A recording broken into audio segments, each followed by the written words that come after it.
Mrs. Howerter and I are partnering on literature, history, and art, which go together beautifully. Not sure where that came from. It's not triple on that.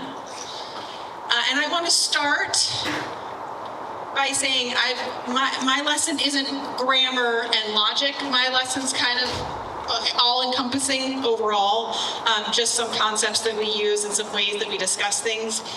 The subject matter that I've used is probably around our logic level, just to give you an idea of these concepts and where they would fit in our curriculum. But I want to start by talking about just a word, and I want you guys to think about this word, because this is kind of the theme of where we're going to go. And it's the idea of a garden. Simple idea. Mr. Stinnett said earlier today he loved the rain because it makes things grow, so that works perfectly with my garden theme here. What do you think of when you think of a garden? Anything? Weeds. You do not need to raise your hand. Just go ahead and call it out. Vegetables. Vegetables. Okay. Flower. Weeds. Flowers. Weeds. Bugs. Work. Beauty. Produce. Order of nature. Ordered. You guys are really good at this. Nature. Soil. Bunnies. What's that? Bunnies. Funny? Bunny. Bunnies, sure. Seeds. Okay, I'm gonna stop you. Ooh, good job. Good job, team. Lots of things we think about when we think about a garden. And some of these are specific and some of them are grander. And I would propose to us today that it's really important that we see both. That we see the small part of the picture and we see the big part of the picture, right? So we have something very specific like bunnies in our garden, but we have something much bigger like beauty. Right, and the concept of how we interact with gardens and how we interact with the natural world that helps us to engage with kind of those bigger concepts. We're going to get to more of this, but I'm going to have us take a look at what Mrs. McDonald passed out to you. We have in our country, not everybody can have a garden in their backyard, right? And so for people who can't have a garden in their backyard, we have public parks. Raise your hand if you've been to a public park. Okay, everybody here's been to a public park. I gave you this paper early, but who wants to guess what the first public park in the United States was? Central Park. Central Park in New York was the first publicly allocated space of land. One of the things we love to do in Trinity is go to original sources and original documents. And so what I've done here is I've gone and I have sourced the laws of New York from the 76th session, chapter 616, from July 21st of 1853. And you may be going, why? Well, I can AI Google this and it can tell me when Central Park was made. Well, number one, we want to be able to fact check those things. We want to be able to read in the original language and understand in the original language. One of the reasons why we read so much in this school is so that students can disseminate and discern some of these documents that may be a little bit harder to process. So we're going to take a look at this.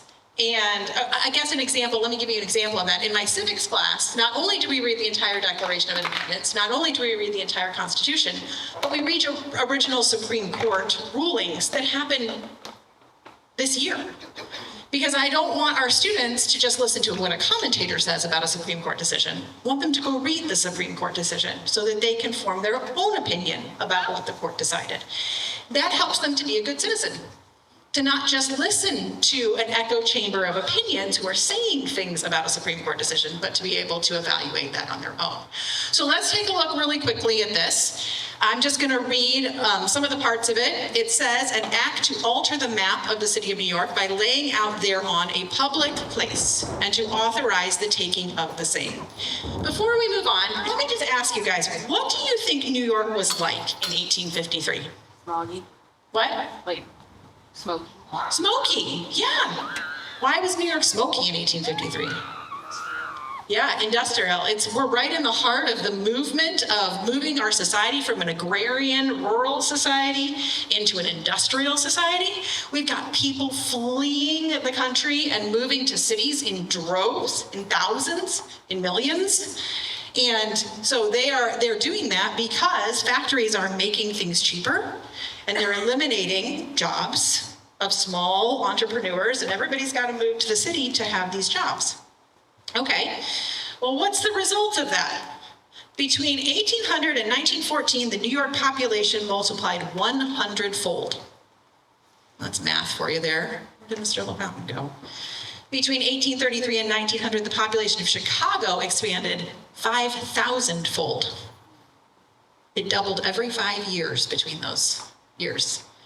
A massive expansion of population means a massive change in a way of life. Right? And cities, we know historically, could not handle this influx of people.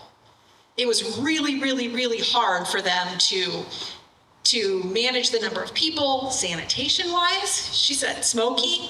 So there were sharp spikes in chronic bronchitis, lung disease due to air quality, polluted water, poor sanitation caused by high rates of infectious diseases, and cholera, typhoid, and tuberculosis were rampant in major cities. According to the National Library of Medicine, life expectancy in major cities like Boston, New York, and London was significantly lower in urban areas than in rural areas. So if you lost your job in the country and you had to move to the city, guess what? You died 10 years earlier. Huzzah. This is part of our history. This is part of understanding the type of people that we are and the story that we have.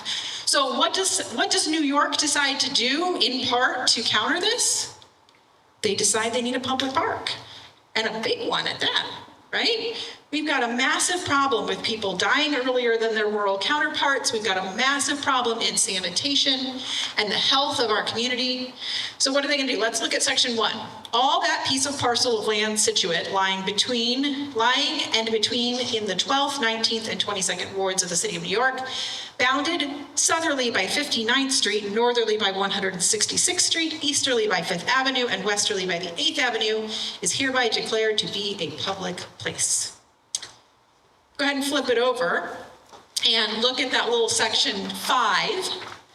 It shall be the duty of the said commissioners to estimate and assess the value of the lands and the premise to be taken and the loss and damage to the respective owners, lessees, parties, and persons respectively entitled unto or interested in the same, and they shall make a report of their estimate and assessment to the said Supreme Court without unnecessary delay. So this Central Park came to be by something that is called eminent domain, and I've given you that address down at there. I'm sorry, that definition down there at the bottom. Eminent domain is when the government says we're more important than you and we can take what you have. Okay? And that's a complicated concept, right? We've just talked about the fact that the commissioners of New York and the city of New York did this to counter a major health crisis. But a great question to ask your students would be, how would you feel if somebody took our house? How would you feel if somebody took our house? What would that mean for us? What would that mean for our family? Right? We have to consider these historical situations. 1,600 residents were displaced when Central Park was founded, including Seneca Village, a self-sustaining community of 250 free African-American landowners in 1853. The rest of the 1,600 were balanced out of Irish and German immigrants who were told to vacate their homes. Get off. And there's a tension there between what we want and what is happening in our government and what is good for our community. And those are really interesting conversations, okay? We honor those who sacrifice for our community, right? Raise your hand if you know somebody who's in the military, right? There's a lot of sacrifice that goes into making that decision for your life. We honor that. We have sacrifice being made here for the sake of a community. And we need to think about it that way, but we need to balance that with justice and fairness. We don't have time to get into all those conversations, but those are the types of conversations that we're having in our classrooms. So historically, as we think about history, the idea of a garden and the idea of a public park became very, very, very important in the mid-19th century, not just in New York City, in London, in Paris. And there was one man who was extremely affected by gardens, and Mrs. Howerter is going to come up and she's going to tell you about him.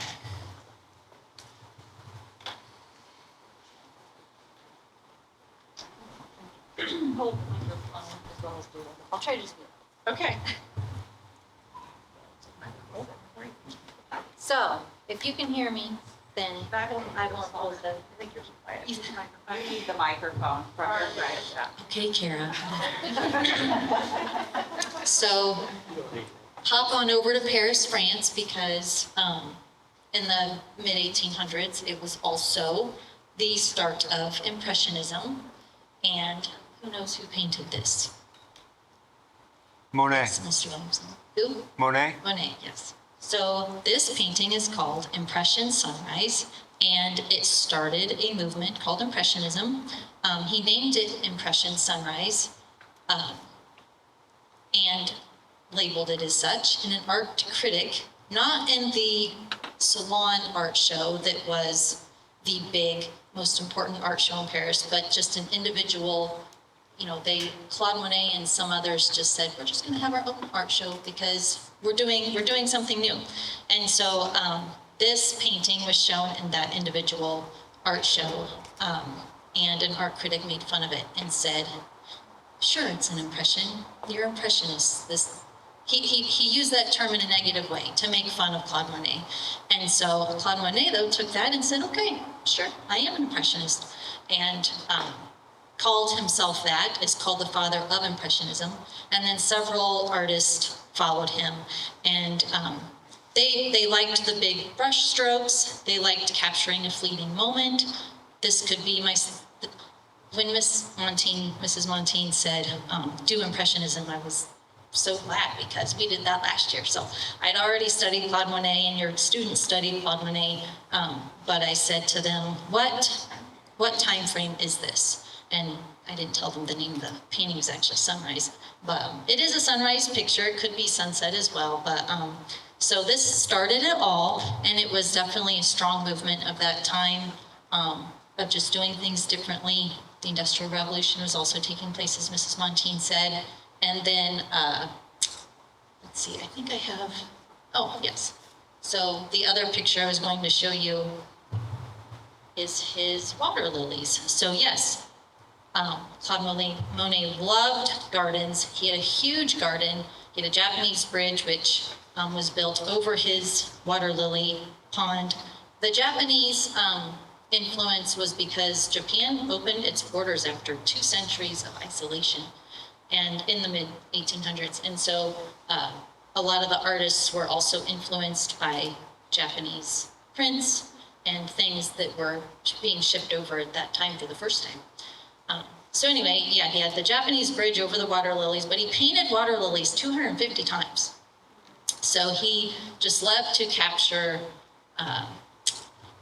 different times of day, different seasons. He would get really mad if it didn't turn out how he wanted and crumple it up, and I don't know how many he destroyed, but so anyway, we are going to very quickly draw and use oil pastels to color in a water lily pond, like Claude Monet did 250 times. So what I want you to do is pick up your light blue, no, wrong. Pick up your pencil and draw some water lilies, just some ovals. I had your students do this last year. I hope that they came home and told you how fun it was. Yeah, I just want to have your inspiration. yeah. And then pick up, once you're done sketching out some lily pads, pick up your light blue and just color around your water lilies.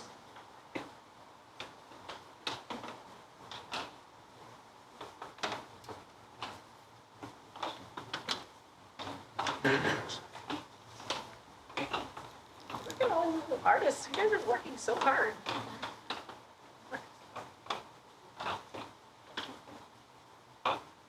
Try to avoid your water lilies. You can go around them and then pick up your dark blue and fill in around the light blue. And if you want, and your students love to do this, your children, take your finger and smudge it together if you want.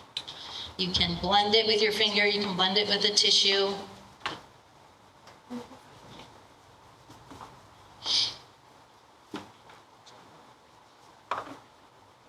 Oil pastels work really well together.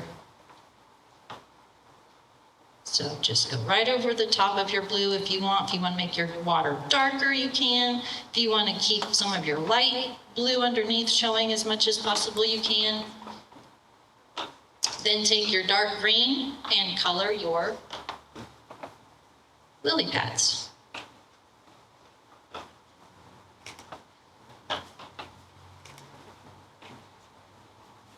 Claude Monet loved his garden. He had a very expansive one. He moved to the country later in life. He loved to capture the light on the plants at different times of the day. Has anyone in here seen the haystacks up in the Art Institute of Chicago? No, because he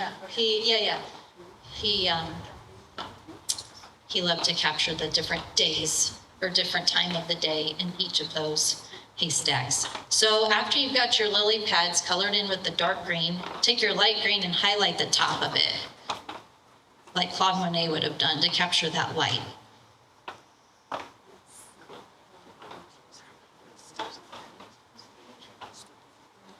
So not only was it a different time, as Mrs. Monteen said, in the United States, but it was a different time in Europe as well. And they influenced each other in many ways. I think the hardest part of this is trying to fill in all the different places. So you guys can work on the blue. The blue is probably what you're gonna wanna fill in as much as you can. But after you're done with the lily pads and highlighting them, you can put a little bit of a flower with the red. Just kind of smudge it on top of that green. Oil pastels will just go right over the top. And then after your red, I didn't have as many pinks for everyone, but just take a pink and highlight the red a little bit. Was there a question? What was our red? Flowers. The red was the flowers for the lily pads. You can see them on top of these lily pads as well. He's actually got some reflection of the flowers throughout the painting. Definitely add more color, so you can do that as well. Put some reflection of your flowers in the water. So be creative with it. Add some little pink and red underneath the water lily as it reflects into the water. Pink doesn't show up as well, but the red would. Great.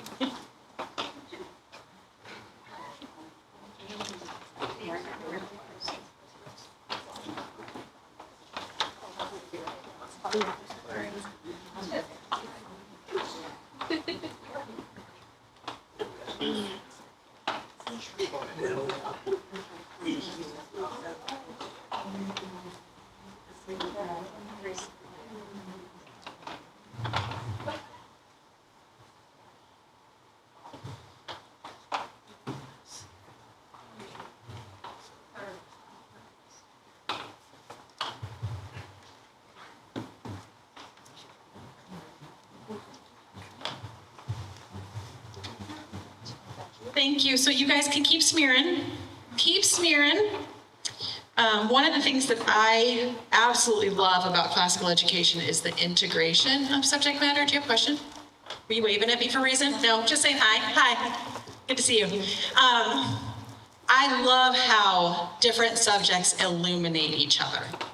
So when we talk about the importance in New York of creating a public space for health reasons, and we could go into that for a long time, we talk about Monet moving out of the city into the country and really embracing his garden and then spending years. And what have you done here? You have mimicked excellence and beauty with the work that you have done. Monet is widely revered as one of the greatest painters, certainly probably the greatest impressionist painter, I would say, most prolific. And so this is a representation of the importance of those spaces and the beauty of those spaces and what he found. Another place that we find excellence and we find beauty is in literature. And I have a quick story for us. Again, you can keep smearing. I'm going to read this story to you. This is how I do it in my class. I read these out loud. And then we're just going to have a real quick discussion. I had my husband time me with reading this. And so it was only 8 minutes when I read it. So we should be okay. This is called The Selfish Giant. It's by Oscar Wilde. The Portrait of Dorian Gray is his most famous work. So some of you may have heard of him. And we're going to talk a little bit about him at the end, but The Selfish Giant by Oscar Wilde. Every afternoon as they were coming from school, the children used to go and play in the giant's garden.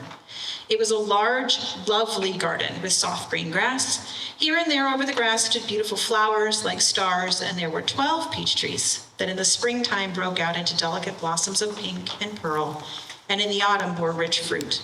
The birds sat on the trees and sang so sweetly that the children used to stop their games in order to listen to them. "How happy we are here," they cried to each other. One day the giant came back. He had been to visit his friend, the Cornish ogre, and had stayed with him for 7 years. After the 7 years were over, he had said all that he had to say, for his conversation was limited, and he determined to return to his own castle. When he arrived, he saw the children playing in the garden. "What are you doing here?" he cried in a very gruff voice, and the children ran away. "My own garden is my own garden," said the giant. "Anyone can understand that, and I will allow nobody to play in it but myself." So he built a high wall all around it and put up a notice board: "Trespassers will be prosecuted." He was a very selfish giant. The poor children had now nowhere to play. They tried to play on the road, but the road was very dusty and full of hard stones, and they did not like it. So they used to wander around the high wall when their lessons were over and talk about the beautiful garden inside. "How happy we were there," they said to each other. Then the spring came, and all over the country there were little blossoms and little birds. Only in the garden of the selfish giant, it was still winter. The birds did not care to sing in it, as there were no children, and the trees forgot to blossom. Once a beautiful flower put its head out from the grass, but when it saw the notice board, it was so sorry for the children that it slipped back into the ground again and went off to sleep. The only people who were pleased were the snow and the frost. "Spring has forgotten this garden," they cried, "so we will live here all the year round." The snow covered up the grass with her great white cloak, and the frost painted all the trees silver. Then they invited the north wind to stay with them, and he came. He was wrapped in furs, and he roared all day about the garden and blew the chimney pots down. "This is a delightful spot," he said. "We must ask the hail on a visit." So the hail came. Every day for 3 hours, he rattled on the roof of the castle till he broke most of the slates. And then he ran around and round the garden as fast as he could. He was dressed in gray, and his breath was like ice. "I cannot understand why the spring is so late in coming," said the selfish giant, as he sat in the window and looked out at his cold white garden. "I hope there will be a change in the weather." But the spring never came, nor the summer. The autumn gave golden fruit to every garden, but to the giant's garden she gave none. "He is too selfish," she said. So it was always winter there, and the north wind and the hail and the frost and the snow danced about through the trees. One morning the giant was lying awake in bed when he heard some lovely music. It sounded so sweet to his ears that he thought it must be the king's musicians passing by. It was really only a little linnet singing outside his window, but it was so long since he had heard a bird sing in his garden that it seemed to him to be the most beautiful music in the world. Then the hail stopped dancing over his head, and the north wind ceased roaring, and a delicious perfume came to him through the open casement. "I believe that spring has come at last," said the giant, and he jumped out of bed and looked out. What did he see? He saw the most wonderful sight. Through a little hole in the wall, the children had crept in, and they were sitting in the branches of the trees. In every tree that he could see, there was a little child, and the trees were so glad to have the children back again. They had covered themselves with blossoms and were waving their arms gently above the children's heads. The birds were flying about and twittering with delight, and the flowers were looking up through the green grass and laughing.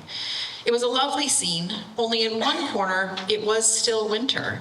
It was the farthest corner of the garden, and in it was standing a little boy. He was so small that he could not reach up to the branches of the tree, and he was wandering all around it, crying bitterly. The poor tree was still quite covered with frost and snow, and the north wind was blowing and roaring above it. "Climb up, little boy," said the tree, and it bent its branches down as low as it could. But the little boy was too tiny.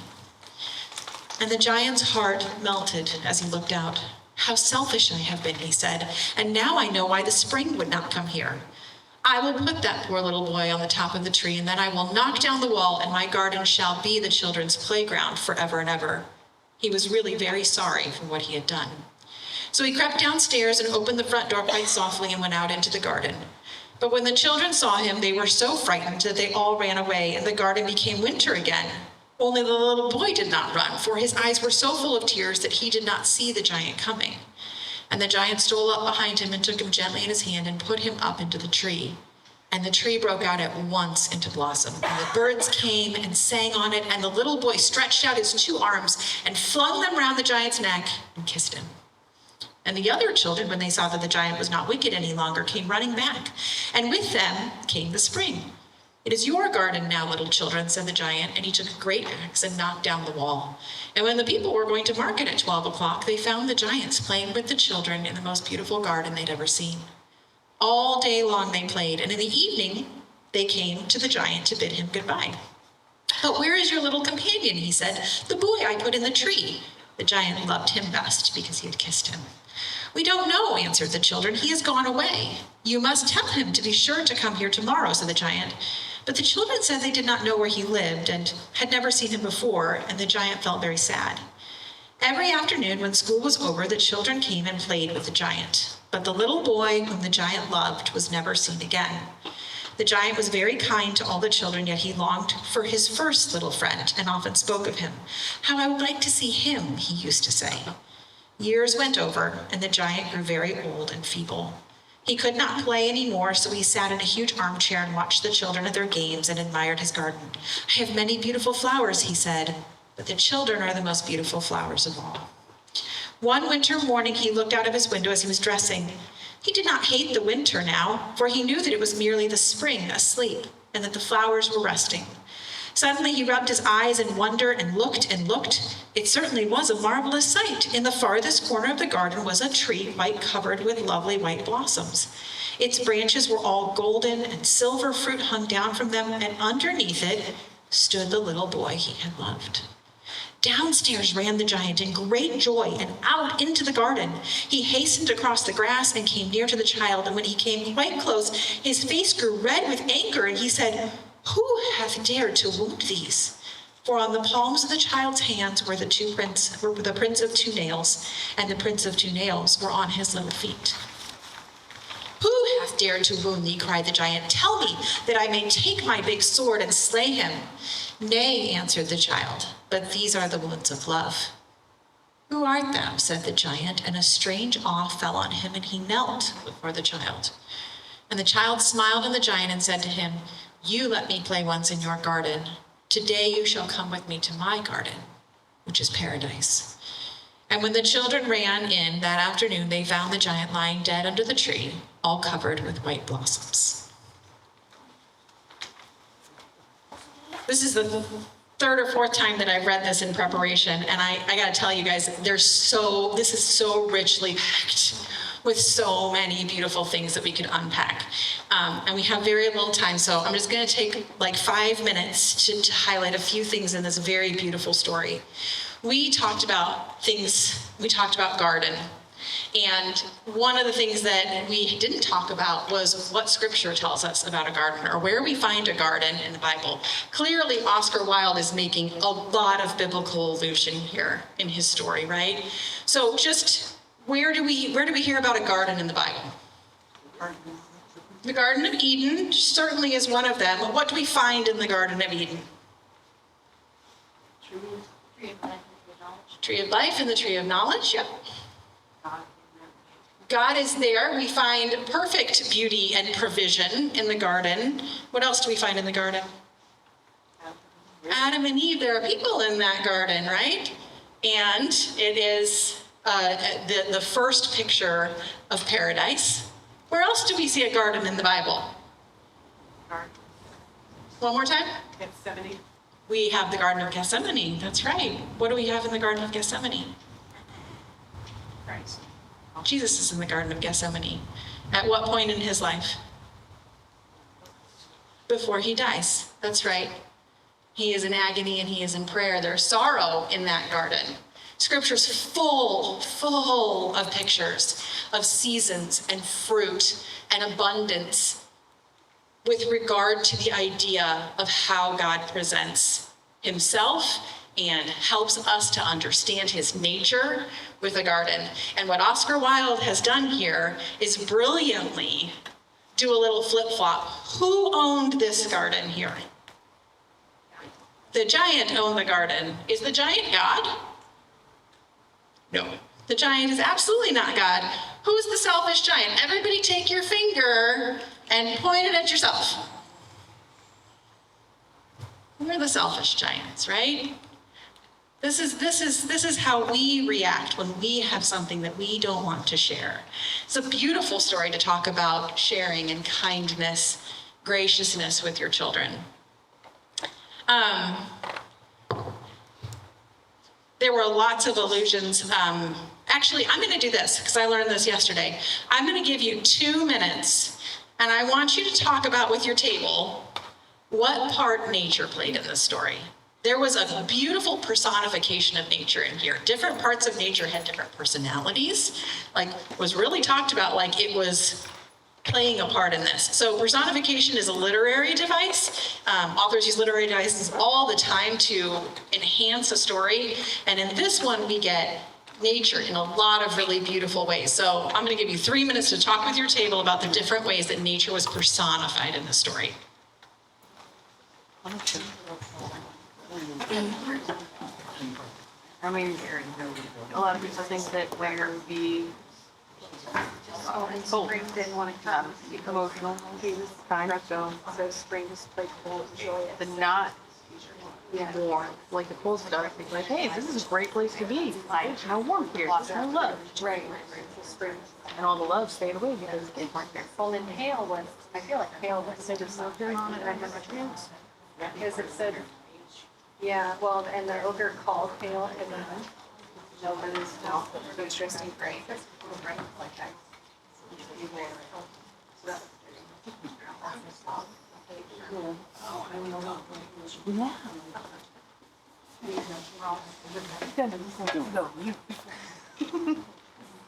Just the snow, everything got snow, right?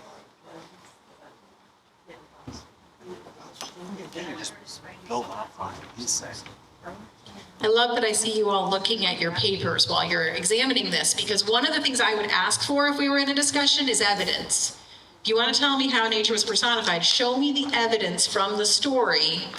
Give me a point of evidence. And this is what's eventually going to be their papers. They're going to be able to pull these things out of these stories and write them into their paragraphs and quote these short stories and say, here's the evidence that Oscar Wilde used nature to help us understand these concepts. Good job using your papers.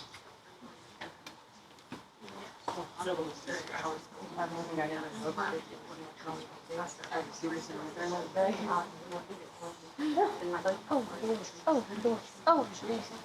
just gonna do this like you can go for that you go. And then it was like, no, it's And then, the tree, like I read, the tree was great.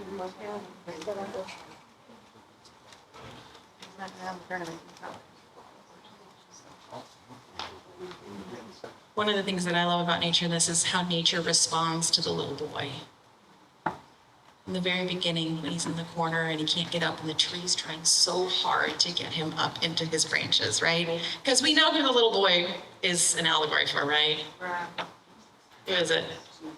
Jesus, right? And everybody responds to Jesus in some really interesting and beautiful ways in this story.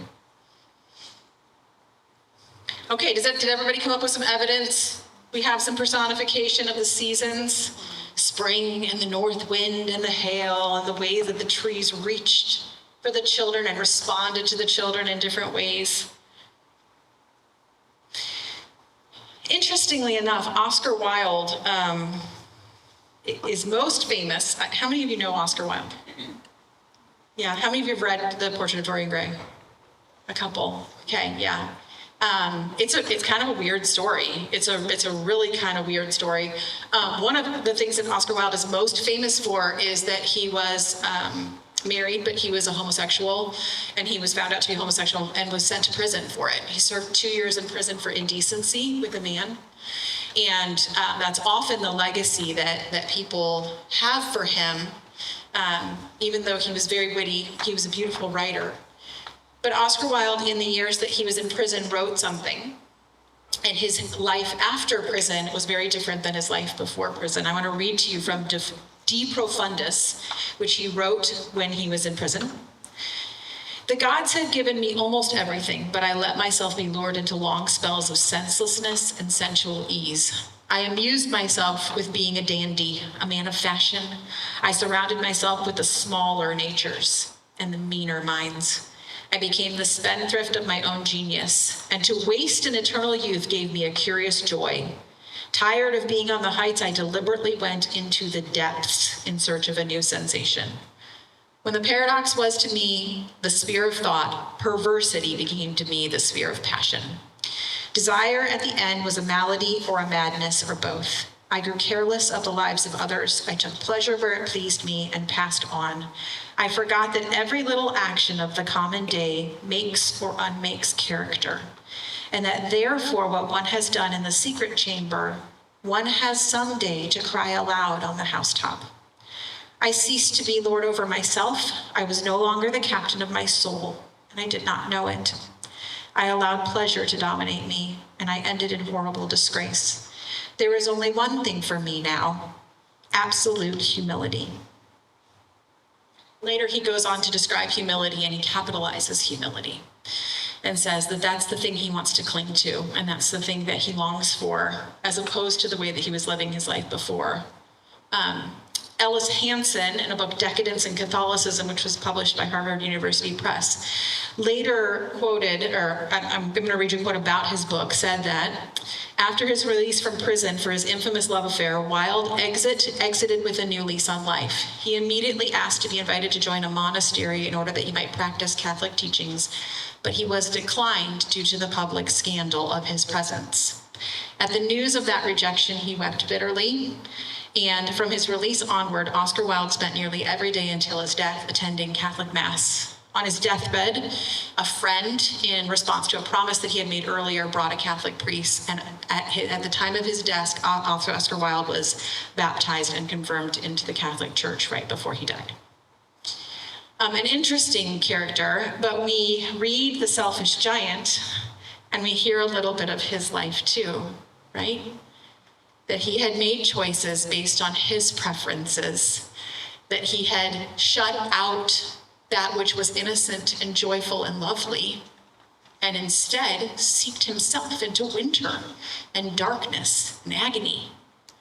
And we can learn from this beautiful lesson. How are we to respond? And notice how Christ responds to this giant: with patience and tears. And he leaves for a time and comes back to him. There's grace and there's gentleness in the story on the part of the little boy. And the giant, we are told by the author, is truly sorry and he repents. So there's another little garden story. We have the gardens of history, we have the gardens of literature, we have the gardens of art. And I would encourage you, you guys have all been in a class with me, most of you have. Read these things with your children. They are beautiful and they are worth your time. and they will enhance your love of the world around you and your love of Christ. And let me tell you, if you read this to your children and you don't have to read it all at once, you can stop in the middle and ask them questions. And who do you think the little boy is? Why does that tree want the little boy up in its branches so badly? Why are they white flowers? There are so many good questions. Why was he with the ogre 7 years? Why is it 12 o'clock when the people are going back? I have so many questions about this story. Ask these questions with your kids. You don't have to know the answers to them. You just have to be enthusiastic about them and recognize the beauty that they teach. Okay, I am 7 minutes over. So we have a 15-minute break here where you can go and look at the tables. And so I'm going to go ahead and call that we should be back at our tables at 10 after. Is that okay, Mrs. Spangler? Okay, so 10 minutes after, we'll be back and we'll go on to our next lesson. Thank you for your attention. Any questions? I'll be here.